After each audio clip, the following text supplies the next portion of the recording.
আসসালামু আলাইকুম। এসেছিলাম মগরাহাট খনকার বাজারে, আমার নানিদের বাড়ি ওখানে। আমার বন্ধু বাবুর সোনা আর আমি এসেছিলাম।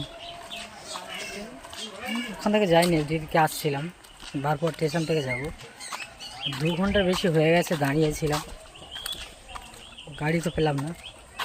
আর আমার এই বাবুসোনা দোষ, ওর মনে যতগুলো ভালোবাসা ছিল, আশা ভালোবাসা, জান থেকে চালু করে সোনা পর্যন্ত শেষ করে দিয়েছে, পুকুর থেকে চালু করে ঘাট পর্যন্ত শেষ। অত্যাচার করতে করতে আছে শুকিয়ে পড়েছে। ছেলেটার পেটে খাওয়া নেই, দাওয়া নেই, তাই যাচ্ছি আমরা।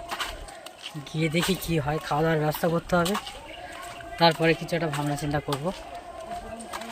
এখন তারপর স্টেশনে চলে এসেছি, 1/2 ঘন্টার বেশি হেঁটে হয়ে গেছে। ওখানে গিয়ে দেখাচ্ছি, ওখানে গিয়ে দেখা হচ্ছে, আবার কোথায় কখন দেখা হবে।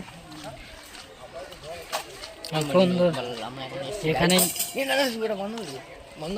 আসসালামু আলাইকুম।